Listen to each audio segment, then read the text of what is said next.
আসসালামু আলাইকুম, welcome back. So এই ভিডিওতে আমি একটি গুরুত্বপূর্ণ টেক নিয়ে আলোচনা করব, সেটা হচ্ছে ফেভিকন।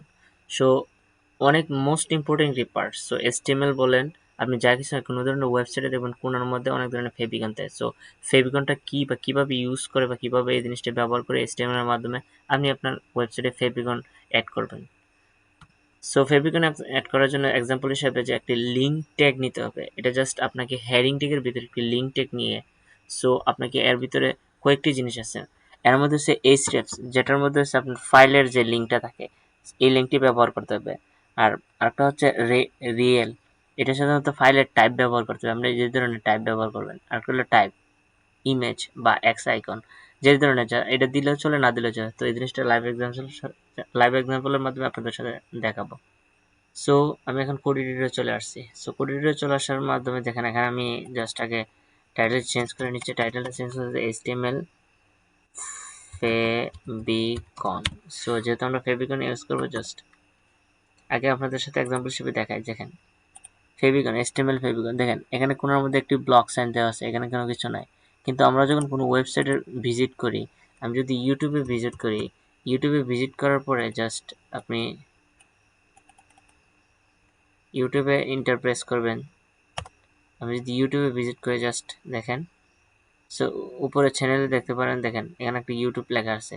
আমি যদি লিখতে পারি যে W3 স্কুল, যদি W3 স্কুল লিখে দেখেন, এখান থেকে আমি যদি ক্লিক করি, আমি W3 স্কুলে চলে যাচ্ছি।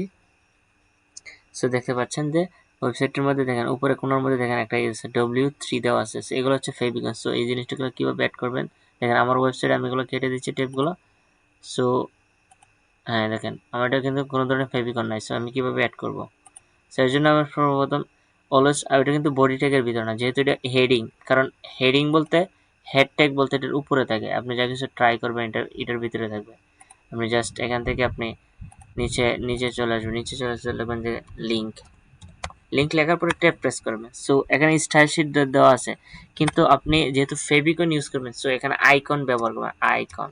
সো অলওয়েজ যদি এই জিনিসটা একটু ভুল হয়, তাহলে দেখা গেল আপনি জিনিসটা হবে না।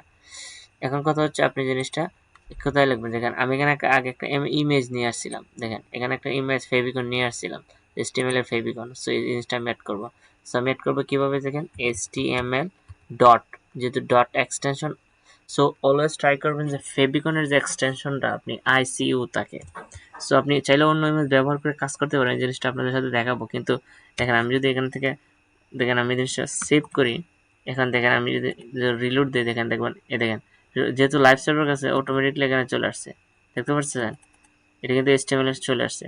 কিন্তু আপনি চাইলে অন্য ইমেজও ব্যবহার করতে পারেন। কিভাবে, যদি আমি এই জিনিসটা কেটে দেই, কিন্তু আপনার যে আইকন রিল, এর আইকনটা অলওয়েজ দেখেন, আইকন এই নামটা কিন্তু পরিবর্তন করা যাবে না। জাস্ট এটা একটু পরিবর্তন করলে দেখা গেল, আমি যদি এটা কেটে দেই, দেখেন আমি যদি এটা কেটে দেই, জাস্ট কন্ট্রোল সেভ করে দেখবেন এখান থেকে কিন্তু এটা হরে গেছে, দেখছেন এখানে কিন্তু নাই, কিন্তু এটা হলো মোস্ট ইম্পর্টেন্ট পার্ট। সো আপনি এখানে লিখবে আইকন। সো আপনি চাইলে অন্য ইমেজও ব্যবহার করতে পারেন। কিভাবে, আমি জাস্ট আপনার যে এর আগের ভিডিওতে দেখাচ্ছি কিভাবে ইমেজ ব্যবহার করে। দেখেন আমি এই ইমেজটা ক্লিক করব, জাস্ট আমার ছবিটা আমি এখানে নিয়ে আসবো। কিভাবে, আগে ইমেজ ফোল্ডারের থেকে এর ভিতরের দিকে যাওয়ার জন্য স্ল্যাশ এবং দেন ইমেজের ফাইল ডট জেপিজি। আমি যদি এখান থেকে কন্ট্রোল সেভ করি, অটোমেটিকলি দেখবেন চলে গেছে আমার এই দেখেন ছবিটা এখানে, দেখতে পাচ্ছেন। সো এখানে আমার ছবিটা অ্যাড হয়ে গেছে। তো আপনি চাইলে এই প্রসেসটি ব্যবহার করে যে কোনো ধরনের ইমেজ বা যে কোনো ধরনের আইকন ব্যবহার করে আপনার ফেভিকন আকারে ব্যবহার করতে পারেন। সো আপনি টাইপটা দিতে পারেন যে টাইপ আপনি যাই মনে হচ্ছে তাই দিতে পারেন। আপনি টাইপ প্রেস করে আপনি দিতে পারেন যে ইমেজ বা আইকন জাস্ট আপনি যে কোনো নাম দিয়ে ব্যবহার করবেন। জাস্ট এটা গুগলের রিকমেন্ডেশন হচ্ছে আপনি ব্যবহার করতে পারেন। তো আপনি অলওয়েজ ট্রাই করবেন যে আইকনের যে আমি দেখেন জেপিজি নিয়েছি। সো আপনি অলওয়েজ আইকনের যে কোনো ধরনের ফাইল বা ফোল্ডারের নেম হলো, যেহেতু আইকন হিসেবে ব্যবহার করবেন, সো আপনি ICU ডট এক্সটেনশনটা দিবেন ICU। তাহলে আপনি কি হচ্ছে, গুগল এটা রিকমেন্ডেশন হিসেবে ধরে নেবে।